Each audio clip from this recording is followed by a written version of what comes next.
Hello, everybody, and welcome to another webinar in our Moving Forward series. I'm JJ McMurtry, Dean of Liberal Arts and Professional Studies here at York University, and thank you all so much for joining us. A special welcome to our guest panelists and a thank you to Associate Dean Sean Kheraj. You'll be hearing more from them shortly.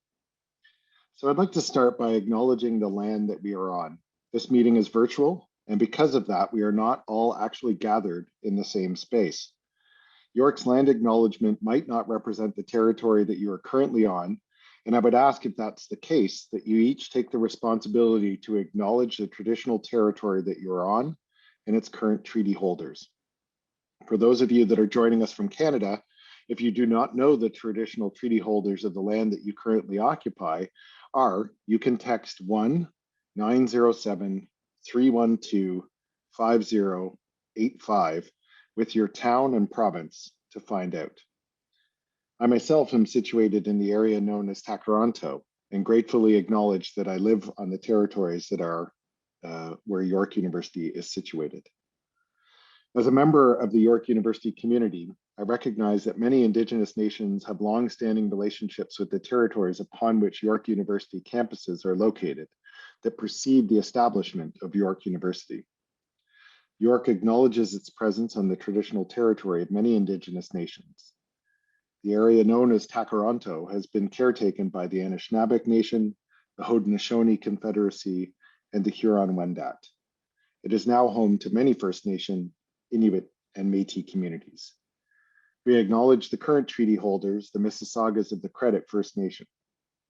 This territory is subject of the Dish with One Spoon Wampum Belt Covenant, an agreement to peaceably share and care for the Great Lakes region.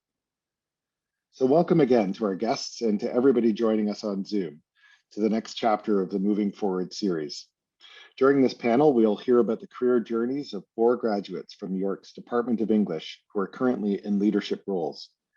If at any time you need help with this experience or have questions for the panelists about the content, please feel free to click the Q&A button on the bottom of your screen, and our team is here and ready to help you. So enough from me. Now I'd like to hand things over to Associate Dean Sean Kheraj, who will introduce our guests. Thanks, Sean.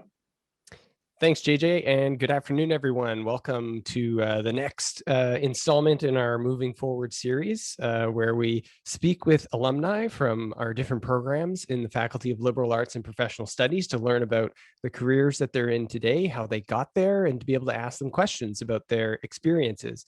I'm really pleased and honored to be able to get to host this session, which includes graduates from our program in English.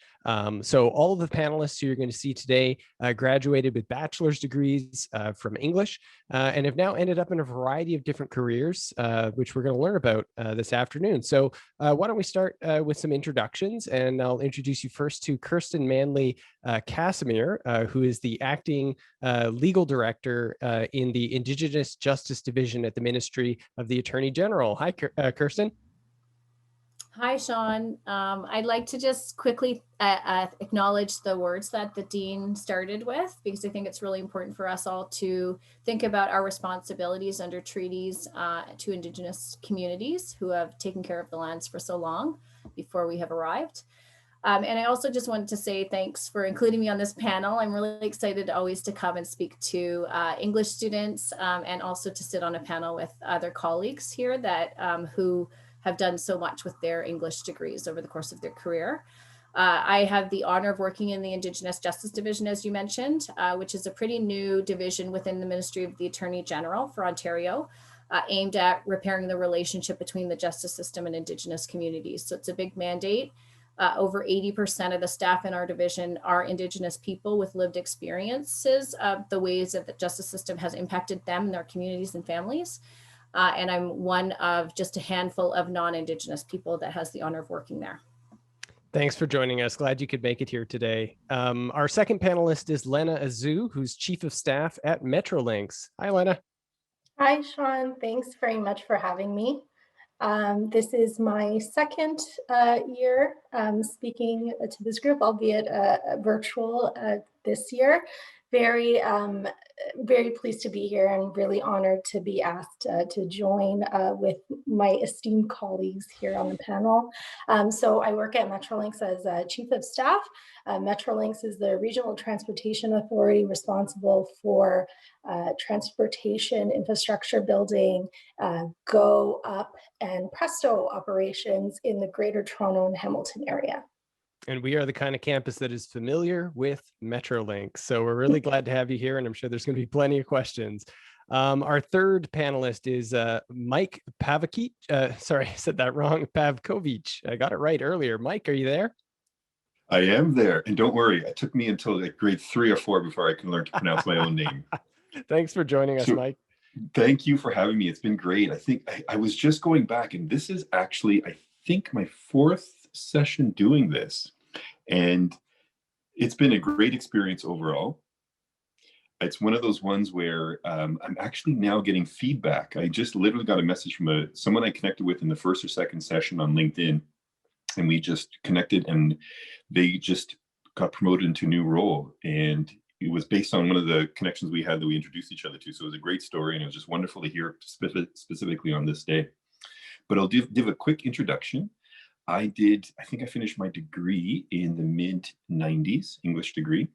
Wonderful experience at York, and I took it on a very different path. And I went down into the world of finance, and it took me through the corporate investment banking side, which is very unique, but it was a wonderful experience. Worked in the technology side, and now currently reside in the operations team within Royal Bank of Canada. So yeah, wonderful journey, very unique, but at the end of the day, really look back at my English degree as truly an asset that's helped me with my career.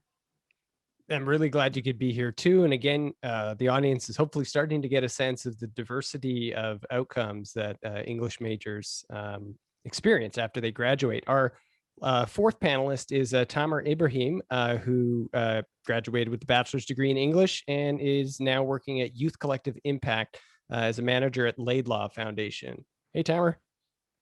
Sean, hi everyone. So great to join you all.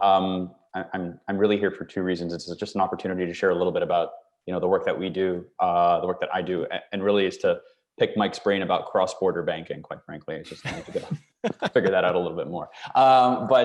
So I graduated with a bachelor's in English in 2008, and then went off to do my master's at Lakehead University. Where we were a small and mighty department, and specifically wanted to have a chance to, focus on education as my platform. After graduating, I had an opportunity to work at a grassroots youth organization based in Regent Park that empowered young people through the creative sector to attain their high school diploma, their GED, as well as apply for employment opportunities in post-secondary school.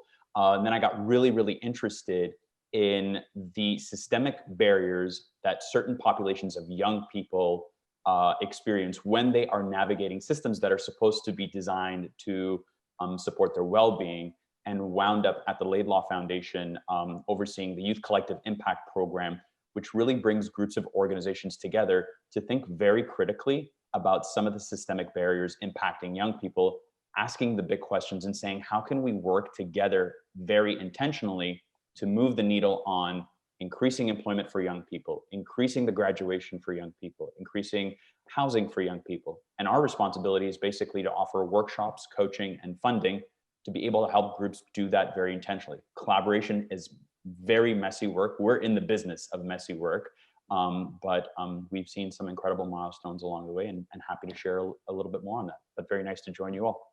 Yeah, I'm so glad you're here. And that kind of leads us into where I wanted to start, which is to try and give the audience a little bit of a sense of the career journey that you experienced from graduation with an English degree to where you ended up today. And maybe we'll start with Kirsten then.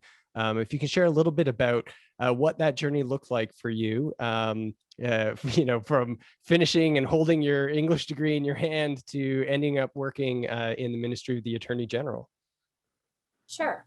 So for me, it was a bit of a windy road, but when I went to do my English degree, I already knew that I wanted to become a lawyer. So that wasn't a big stretch for me. So I'm one of the few people that at 13 already knew sort of where my career would take me.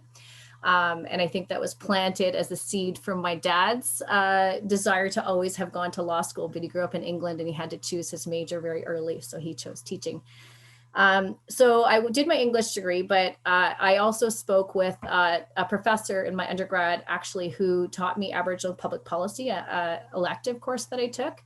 And he talked about the need for lawyers to have a good grounding in writing, persuasive writing, right? And so he thought that the English degree would set me up and set me apart from others, which it did. And then after that, I went to law school as planned, and I focused on Aboriginal law because I had, during my undergraduate degree, looked at the internment of Japanese Canadians and how the government had used law and policy to intern that particular community. That history is very personal to me because my mom and her family were interned. So my mom's first 7 years were, she lived in an internment camp with her family. And then when I took that course in Aboriginal public policy, I was really struck by the longer period of time that the government has used law and policy to target Indigenous communities. And so from that course on that I took during my English degree, but it was sort of outside of that, it sort of framed the nature of my expertise and graduate work. So after my law degree, I finished a degree a master's of law, where I looked at the uneasy relationship between some of the individual rights protected in the Canadian Charter of Rights and Freedoms and collective rights to self-government under Section 35 for Indigenous communities. And then I finished a PhD in Aboriginal law because I really like school so much. And I'm a good writer.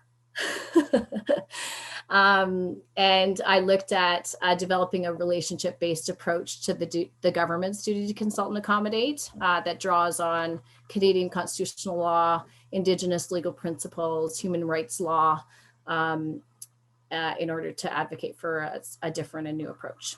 So that's sort of where it took me in terms of my graduate studies. And then throughout that, I just took jobs that really focused on social justice. So I was a research lawyer at the Law Commission, which was really looking at legal reform proposals for various communities, precarious workers, persons with disabilities, Indigenous communities. And then I was a legal counsel at the Laidlaw Foundation, which funds a huge number of law reform projects and legal access to justice projects across Canada. And I was overseeing the Access to Justice Fund, which is a national fund, and it had a really big component of funding for Indigenous access to justice. And then I moved to the Indigenous Justice Division. And initially it was a little bit reluctant because I had never thought of myself as someone that would work for government in this area. But a good friend of mine throughout my career has been Kimberly Murray, who is a really amazing Mohawk lawyer, who was also the executive director of the Truth and Reconciliation Commission. And she came to me and asked me if I would start this new disruptive division with a mandate of doing things differently within the ministry. And so we've been there for 5 years. And the approach that we take through all our work is an approach of encouraging all the lawyers in government to lawyer for reconciliation. And we're asking them to do that even in the context of adversarial litigation with Indigenous communities. So it's a real different perspective that we try to bring to the approach of government lawyering. So I really enjoy hearing these stories too, because you called it a kind of windy road. And I don't think that is an unusual experience for graduates, but I'm also really interested in hearing about serendipitous experiences as a student that kind of turn you on to a different way of thinking. So even if you went into your undergraduate education knowing you wanted to go into law, it may not have been apparent what kind of law you were going to go into and then what kind of career path you would follow. Mike, do you want to share anything about your windy road? How does an English major end up working as a VP for the Royal Bank?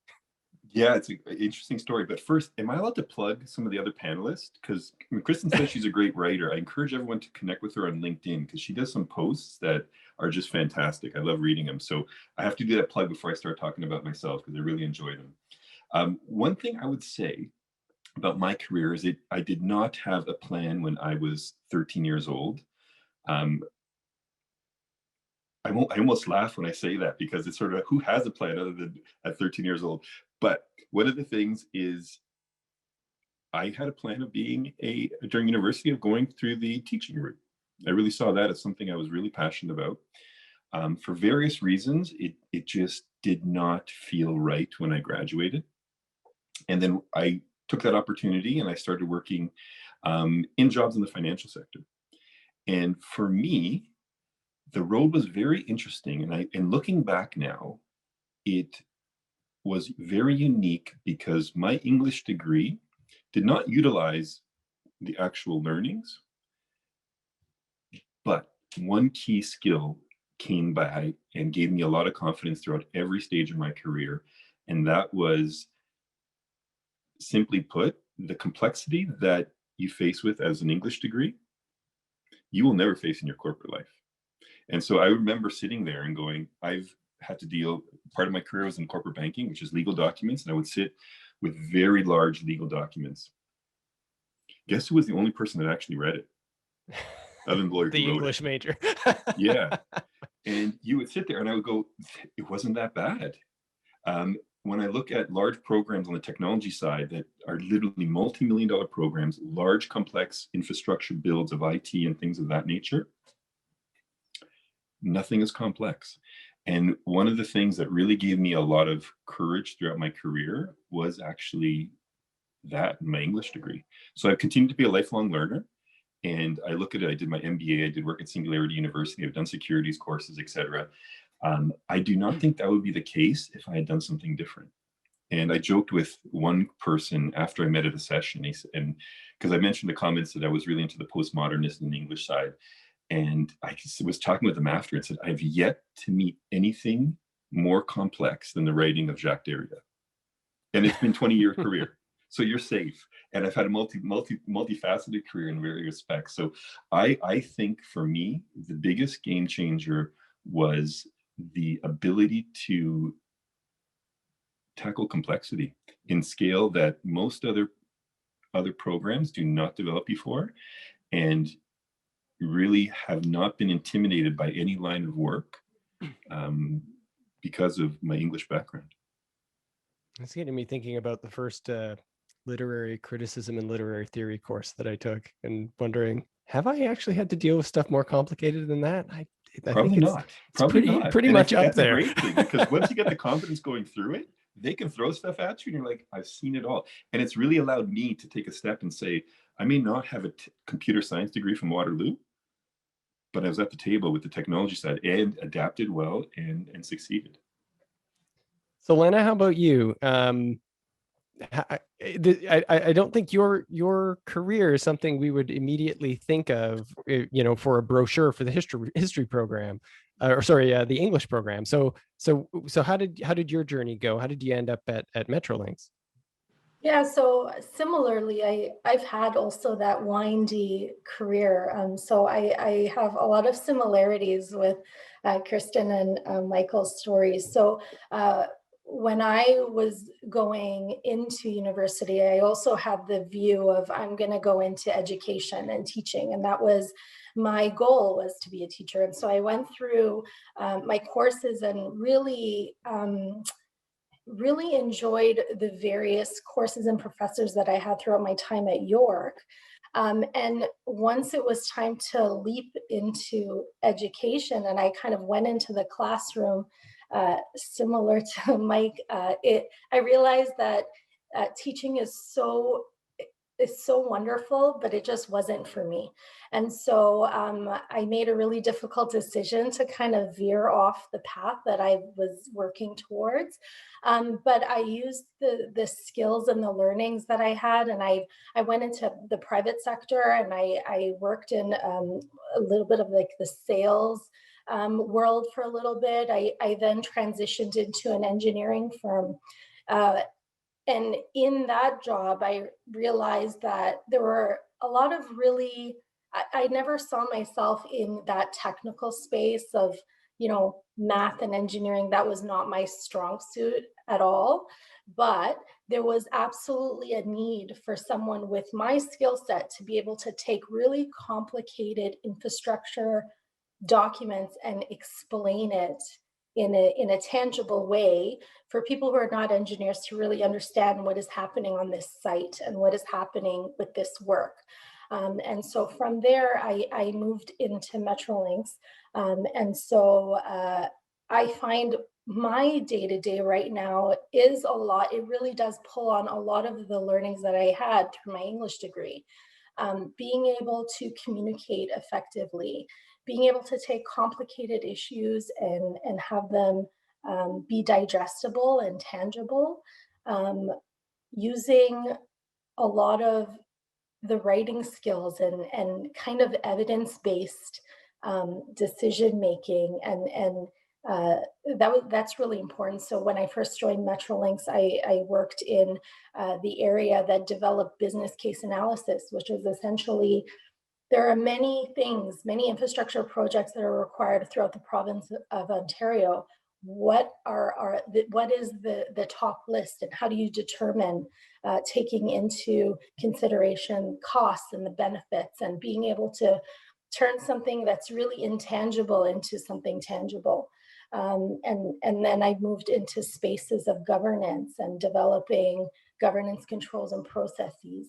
And right now my role really is on strategy, continuing to work in the space of governance, and it's really fascinating to see the cross-sectional work that English kind of brings to people. And in my time at York, if you were to have told me you're going to end up in a chief of staff role, I would have not believed it at all. So the world is a very vast place, and there's a lot of opportunity that are not top of mind when you're in school, but I found myself in a path that I would have never been able to sketch out. Yeah, I think it's a very familiar experience for students who graduate with liberal arts degrees, and suddenly discover that they have these emergent skills that they were acquiring throughout, information analysis and synthesis, problem solving, prioritization, decision making, and leadership. Tamer, can you tell us a little bit more about your path? Was it as windy? Was it linear? You did some graduate studies and then moved through different parts of your career before you ended up at Laidlaw?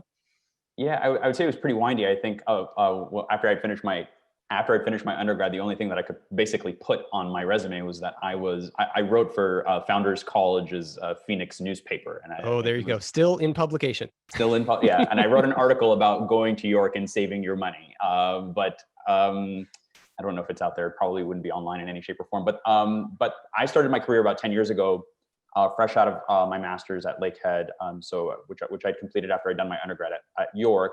And I was working for a grassroots organization in St. Jamestown and in Regent Park in Toronto that was using the arts to support newcomer youth to get jobs and apply and get into post-secondary school. And it was a youth-led, federally funded organization that received $3.5 million to offer fashion, film, photography, DJ, dance, and theater to newcomer youth in the community. And my first job was basically responsible for reporting to the government about the progress of the organization was making so that they can continue to replenish our funding. So it was a temporary contract position to just get me started and help me gain experience. And basically it was like the executive director and the program director came together and were like, we need somebody who will do all the tedious reporting for us. And I kind of put up my hand and I said, sure, why not? I'll take a dive at it. So after we finished piloting this program, because of federal cuts, the organization was defunded by about 80%.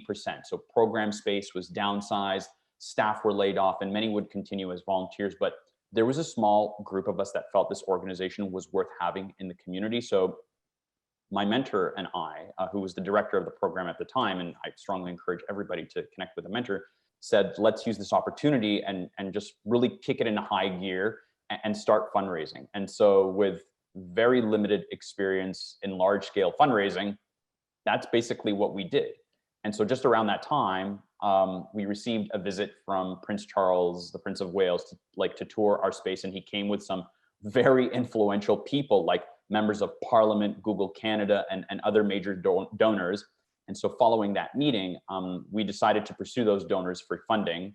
So basically my role was my role changed to grant writer and fundraiser, and we began our strategy to pursue donors for funding, which eventually landed us commitments from the government of Ontario, had a partnership with Google Canada, which was outstanding. They helped fund our digital literacy program and other major donors. And we ended up raising another $1 million to keep the program afloat. So being in that tight space where we had very limited resources really allowed me to understand what it means to work in an environment of urgency, and to some of the points that Lena alluded to around, governance, strategic thinking, and strategic designing. We needed to design a case for support that confidently said, this is the work that we're going to do, and this is how your dollar value is going to contribute that. We designed a social enterprise that became this revenue generating arm of the charity, where we had our young people produce video content for clients like the Children's Aid Foundation. So we were getting into we were connecting with some very influential people, and we were just this tiny little grassroots organization in the corner of St. Jamestown. And then about 6 years ago, I joined the Laidlaw team, where I basically now have an opportunity to work on the grant making side. And we partner with some passionate young people who have wonderful ideas, who want to improve their community. And my journey here has been different, because instead of focusing on individual youth that I did at my previous job, I'm now part of an awesome team that's really focused on addressing the barriers in the systems that different populations of young people, whether they're Black, Indigenous, young people of color, come upon in communities. So we know as part of our work that Black youth constitute a high percentage of youth in pretrial detention. We know that Indigenous women are the fastest growing population of federally incarcerated people. We know that funding, there's a lot less funding allocated to First Nation schools. So we're on the front end of those conversations asking, well, why isn't that happening, and how can we leverage our investment to impact those populations and communities? And so that's where my career journey has taken me. So we did want to talk a little bit about the impact of the pandemic in each of your careers and the sectors that you worked in. Mike, I wonder if you could start us off here. What are some of the ways in which you've had to adapt work conditions to the pandemic, and I guess thinking about the kinds of skills that you have to deploy to be able to respond to the unexpected? That's a brilliant question, because it's been a very unique journey, as everyone can attest to. One of the things that we found, and it's good because my team is very large with a very diverse demographic, and so we can see different trends. For me personally, it was very difficult. For those that are on video right now, I'm stuck in my son's room because he's homeschooling downstairs, because if I let him go in here by himself, he just stays on YouTube all day and doesn't do any work. Not being around the core teams and people that I'm part of was very challenging. And so it was a difficult transition for me. But during this pandemic, we still were hiring. And one of the unique things that happened was we were expecting the hiring process, the training process in a virtual world to be very difficult, low engagement, really challenging. And for a lot of the people coming out of school who dealt with online schooling and during their university tenure and have endured it for some time, the recent graduates, they adjusted phenomenally. They adapted to a world like this that we do through Zoom. They've adapted to a world where staying focused on a camera, digesting all that information is something that muscle's been trained, and they've adjusted exceptionally well. And while there's been cases where it's been difficult, getting together is just such a human thing that we're lacking, and there is an impact to that. But if we just look at it from a work point of view and career point of view, that has really enabled people that have done that during their school to really adapt to the new environment that we're seeing. And right now, for those that are based in certain locations, you're looking at this going, this is something that's going to be here for some time. And it's whether it's going to be sort of a hybrid model that people adapt to, but people that can adapt to this remote environment are going to be very successful. And the fresh crop of students that just graduated are ready to go. And it was just a wonderful, pleasant surprise for us. Kirsten, I imagine work at the ministry didn't just stop and that there was some period of adjustment, but that you've had to carry on. Anything that you could share from your perspective? Yeah, I'll be really quick. But two things that I wanted to share is one was that right as soon as that happened, because we're a really tight-knit, close-knit team, I didn't want people to feel isolated and upset and not have a way to connect with one another. So I put in 2 check-ins per week. They're on Tuesdays between 3 and 4 and Fridays as well. And those are just like wellness, how are you doing check-ins? And because we are often, our whole model of our division is based on indigenous teachings, we're really used to sitting in a circle and sharing. And so it's a model where every single person just is called on to share whatever they feel like they would like to share. And it's usually just about how people are doing. And sometimes we talk about work, but it's really not about work. But that has been really good for people. And it's been the unanticipated benefit is that we have 4 frontline workers that are not located in our Toronto office. And I've noticed that they tend to come on the most frequently. And so it's something that I think we'll keep in place because it's a way for them to remain connected to the larger team as well. So that's one. And then I think with the second, just to sort of add on to Mike's comment, I think there has been a lot of ways that people have adapted really well. But one of the things that has impacted Indigenous communities differently is just access to internet. And right. And so when we're touting virtual solutions as like making the world better and faster and more efficient, we also need to realize that certain people don't have access to broadband and sufficient internet to participate in those. And so it is a way that further disparities can be entrenched. So that's all I'll say.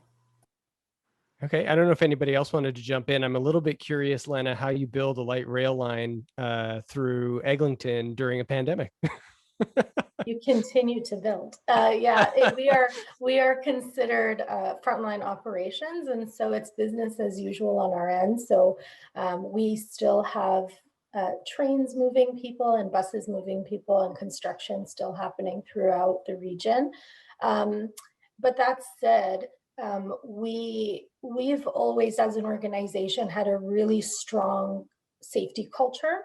It's kind of top of mind, and we internally start meetings with safety moments where we discuss, safety things that you may have seen in your personal life, and just keep that top of mind. So it's very much conscious as you go through your day. And so when the pandemic first began, we really leapt into action mode and really installed seat barriers on our buses and trains to divide people as they're traveling, and installed hand sanitizers on all vehicles, and distributed PPE to our frontline staff and our customers, and health monitoring. So we've been pretty forward thinking in that space. And so I think that this period of time really has tested a lot of individuals and businesses to try to think outside of the box. And I think we're all really just kind of getting through it together. And it's been really good to see people helping one another during this time, and really being flexible with one another, being a bit more patient with one another, and the realization that personal engagement is really critical to kind of keep things moving. It's pretty extraordinary too, because it's been, a generation or more since the last national emergency of this nature. Probably not since civil defense in the mid 20th century have Canadians had to very rapidly mobilize and change how we do everything. So it's extraordinary to get to hear a bit about how this happened. Tamer, what was your view in terms of adaptation to the pandemic in your sector? Yeah, I think, Sean, in terms of, with philanthropy and grant making, I mean, we operate in a culture of privilege, and, I want to say that upfront, and in that we can pivot very easily as a team online and continue corresponding with our grantees and collaboratives and the organizations we support by pivoting online. So that in itself was seamless. The concern, of course, was the groups that we were supporting. So for instance, we have an organization that is helping young people that are being held in remand at correctional facilities attain their GED or finish off their high school credits. So that way, because they haven't gone to trial yet and say they're found innocent and then they go back out into the world, they're not left behind when it comes to attaining their high school graduation credits and courses and things of that nature. Organizations like that literally are no longer allowed inside the prisons because it's for the safety and the protection of people inside correctional facilities. They're getting COVID-19 from the correctional officers. It's not obviously happening inside, so they want to be able to protect them as much as possible. So making sure that we're able to support organizations that do that work, to continue doing that work, so pivoting virtually, was one of the things that they approached their work. And also in the culture of, granting and funder and grantee, there's a power dynamic, and a lot of the grantees were really scared that because things were shutting down, that we would immediately cut ties and say we can no longer fund you because we're supposed to fund you for the work that you're doing in person. You can't do it in person anymore. We can't continue to support you. So what we did was, along with other philanthropic foundations, is adopt a model of maximum flexibility and understanding, where we didn't want to burden our grantees with all the administrative work like reporting to us and things like that. And we just basically told them to rest assured that the funding is there for you. The ones that we've committed, the funding that we've committed to you will be earmarked for you until such time you're ready to continue to move forward with your work if things are on pause. But that's the space in which philanthropy operates, and we're only accountable to ourselves as a foundation. So we're very lucky to be able to invest our time and energy in supporting groups and meet them where they are in terms of ensuring that they stay afloat financially, programmatically, until such time they're ready to move forward. And I've asked a similar question to other alumni in these sessions as well. And it is really fascinating to hear how much decision-making, prioritization, sort of triage, and figuring out what's important, what's not important had to happen in such a short span of time. And what really stands out from all of your experiences, and I think some of the other alumni we've interviewed here, is how much teamwork is involved, which is maybe a kind of key skill for graduates to be thinking about. Is most career paths after you graduate are going to involve you working with other people, sometimes small groups, sometimes big groups. If you find yourself in a leadership position, you may be responsible for hundreds of people. And it sounds like in all your experiences, you've sort of leveraged abilities to work with others, and all of that exacerbated to some extent during the pandemic. I am watching a bunch of questions come in from our audience here. So thank you, everybody. And if you want to keep posting them in there, I'm going to start pulling from the questions here. A lot of the audience questions are interested in these questions about skills, and questions that are very relevant, I think, to students who are close to graduation or just recently graduated. So there's a question here about mentorship and finding a mentor. How do you make this connection? Do any of you have experiences making a connection with a mentor? Lena, did you have an experience like that? Absolutely. I think mentorship is really important as you progress your career. And so I would say that in my experience, I had two kinds of mentors. So I would encourage everyone to have more than just one mentor if possible. But sometimes when you are working in an environment, they have organized mentorship programs. And so, and even if you're, do some online searching, there are programs which will connect you to other people. So that's a really helpful connection if you're not really kind of in a space where you have that engagement with people regularly, and you want to go kind of outside of the scope that you may be traditionally kind of going close to. The other kind, though, is throughout your experience, working experience, educational experience, there are people sometimes who you just gravitate towards and who give really good advice. they're not your boss, or they're not, you know, someone who hires people, but might be like a really good TA that you had, or a really good professor from a while ago. And I find that in my experience, keeping in touch with those people, regularly checking in, those are the people where you can really like bounce ideas off of, and hey, I have this dilemma, what would you do? That type of mentorship is really helpful. I think when we think about mentors, sometimes we think about the traditional, I have someone who can vouch for me for a job, or can look out for me if there's a position opening up. But I find the most helpful mentors are the ones that you can really keep close connects with, and just bounce ideas off of, and kind of get a different perspective that you might not have naturally. Did others have experiences in terms of working with a mentor? How did you connect with this person? Was it something you sought out, or did it happen by accident or serendipitously? Well, I can add to it, because I think I'm a bit unique in that I wouldn't say that I actually had a mentor, and nor did I actually seek them out in the traditional sense.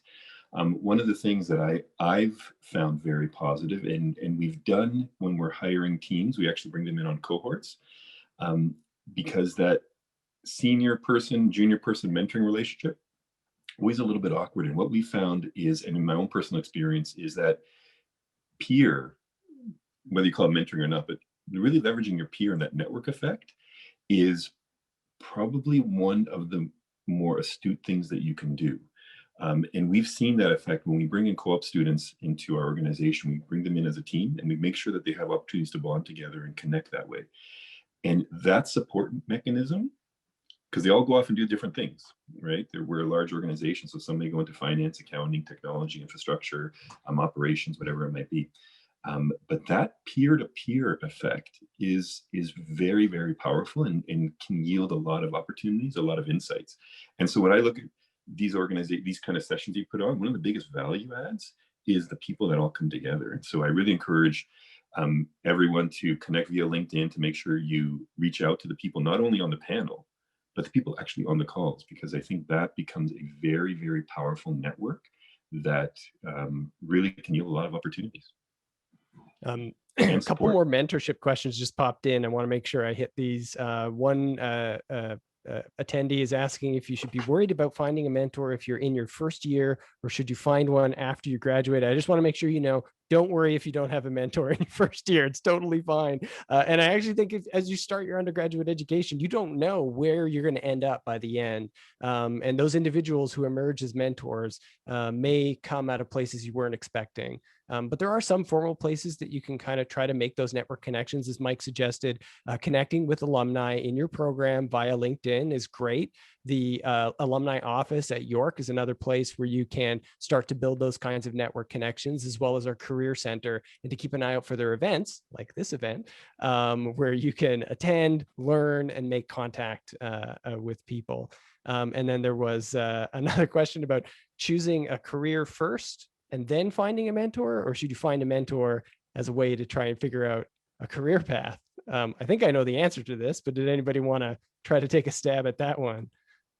You know, Sean, I just want to jump in just really quickly. And what's interesting about these questions, and this is something about being a student and university culture, is that the expectations of that prerequisite culture, like mentor, then job, then career, et cetera, et cetera.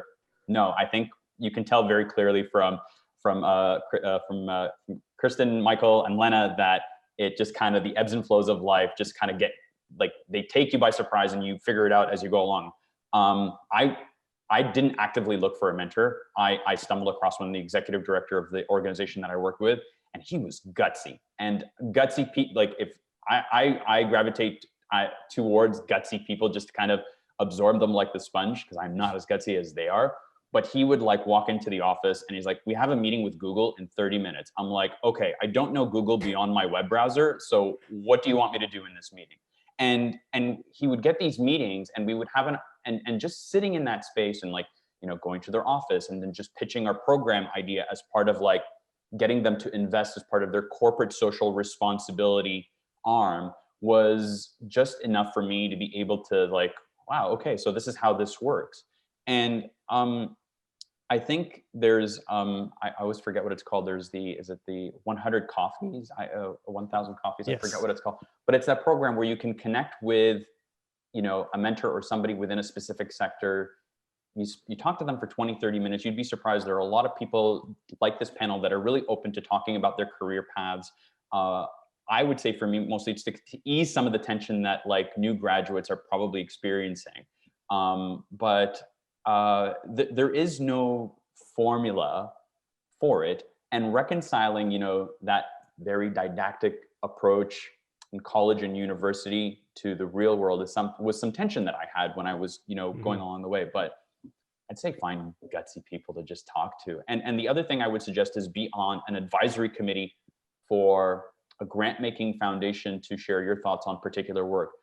Join a board of directors for an organization, because your input might be of value to a small grassroots organization at a board level. And then you'll have an inside scoop of what it's like to be in those big strategic planning spaces as well. But those are just some things I'd like to offer today. Yeah, I mean, I think that's some pretty good advice, because there are certain things you can do that are intentional in terms of seeking out a mentor, and then there's the more serendipitous things where you get drawn to a person, I think, who inspires you or somebody you admire. And one other thing I always like to drop in for students looking for advice as they're thinking about careers is the idea of an information interview. It's a thing I had never heard of, and then someone told me about this, and I was like, you can just get in contact with someone and ask to talk to them about their career, to figure out if it's a thing maybe you might be interested in pursuing, to get a little bit more information. And I think that's a kind of valuable intentional act that you could pursue here. Lots of very good questions here. Can I just add one idea to that, Sean? Because I had a really good informational interview with someone that I had come across in the past recently. And what I really appreciated about her was that she booked the interview, which I was willing to have. And then she said, I realized that you're busy, but can you connect me with someone else who you think might be helpful for me? And so that was really great, because I don't, it took 1 hour of my time, and then I connected her with another friend who's a lawyer, which is the area that she was interested in. And it also served the purpose of expanding her network, right? So now she doesn't only know me better, she also knows someone that I think that would align with her interests and provide her good advice. And then at the end of that next one, she's going to ask that person for a referral. So I thought that was a really good way of approaching it, because it didn't ask too much of a cold approach of someone that you don't know. But it also was a great way of expanding the network. And on the network, I just want to add to the other panelists' comments that, networks are very important to be successful in your career. And studies have shown that racialized, indigenous people are less likely to be connected with networks, that are within sort of areas of wealth, right? And so young men who go to private school are more likely to end up in certain brackets of wealth, right? Creation over the course of their careers because of those networks that they have and those family networks. And so I do think you may come across some natural mentors, but for people who don't have those connections within those networks, all of the advice of other panelists has been really valuable to really seek out ways that you can start to create more networks within your own life, because can be very hard for Indigenous and racialized people to have the connections that they need to start to get those first jobs. And in a lot of ways, alumni networks are one of the ways that we're able to kind of break down those barriers. You've got access to your university's network of graduates. You are kind of part of that group as a York student. And so you've got at least that foot in the door with a whole community of now tens of thousands of graduates from York and thousands of English graduates.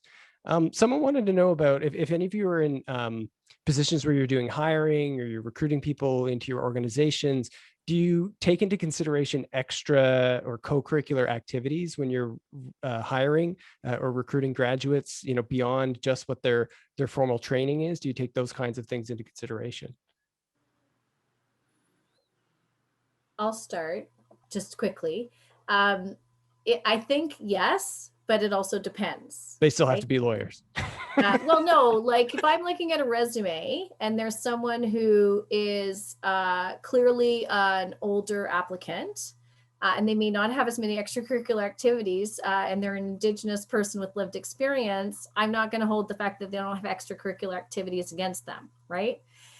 Because, it may be that they have a family. It may be that they had to work as well as go to school. There may be systemic barriers that have impacted their ability to have extracurricular activities. So for me, it really depends on the context of the applicant and what they choose to share in their cover letter and resume with me. So it can really be helpful to kind of show your involvement and success in other areas. And, you can certainly glean that people have collaboration skills and teamwork skills, depending on the kinds of things that they're involved in. But I would say that it really depends on the context, because if you're looking at applicants through a lens of being aware of systemic biases and barriers, it may not matter as much. So those are my 2 cents. Does anyone else have this kind of experience in terms of evaluating prospective employees? Yeah, maybe I can add to that, because it's been a very interesting journey for us. And I'll start with an actual story that really changed the way our organization looked at talent. And it goes back to the financial crisis before the financial crisis, where back in 2008, the Canadian banks did very well. And we were doing very well vis-a-vis the US banks and our investment banks in New York. And I was in New York at the time. We were the place to work at, because the other ones were going bankrupt. And so what do you do when you are attracting talent? You go to the schools that everyone talks about in the US, and you can name them off your hand, the famous ones. You pick the smartest people and you hire them. And then we look back over the course of 5, 6, 7, 8 years now, and their success is not what you would think. And it really changed a lot of ways that we look at. They did okay, but they weren't what we thought they would become in our organization. And we really looked at what has built for success in our corporate environment. And it has very little to do with education per se. It has a lot more to do with certain traits, and those extracurricular activities can kind of give a bit of insight into it.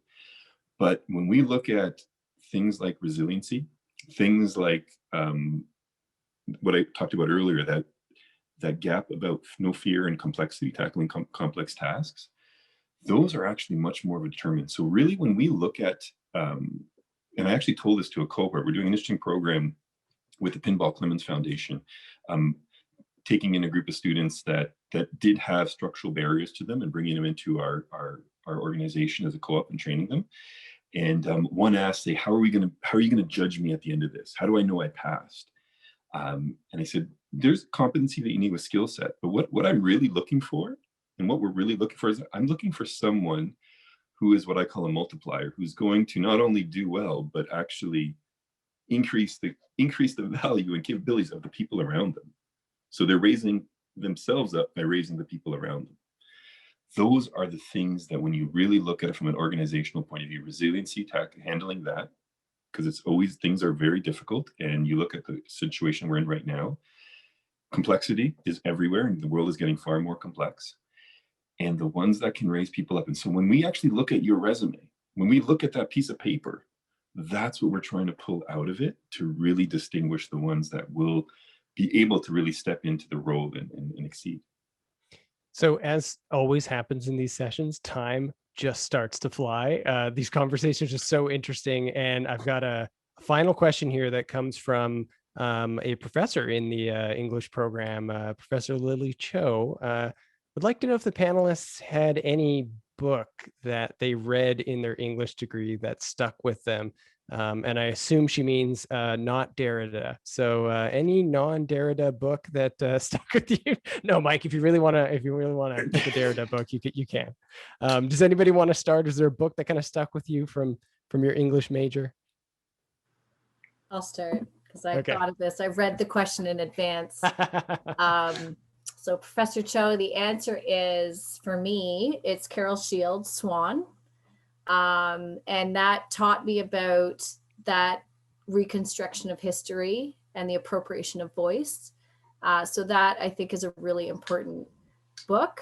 And it had a twist at the end, so I really liked it. But to me, those are sort of big themes that have sort of drawn throughout my career in the area I'm in. So I would say that one. I have to stick with that structure, sign and play. I think it was a piece by Derrida for me. And again, it was more about it was completely unconventional to all the other work that I was reading prior to that in the postmodern space. But B, it was one of those pieces of writing that literally almost made you cry. They were so complex. You're trying to work your way through it and just like, I am not getting this. And you just struggle with it and struggle with it and struggle with it. And that journey, I will still always remember. I think it was second year class.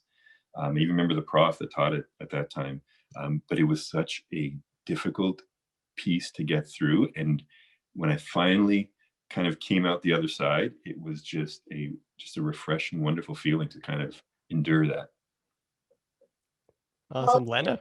I'll give a little bit, maybe a controversial answer. So I actually, the thing that sticks out in my mind around my time throughout taking finishing my English degree is there was so much reading.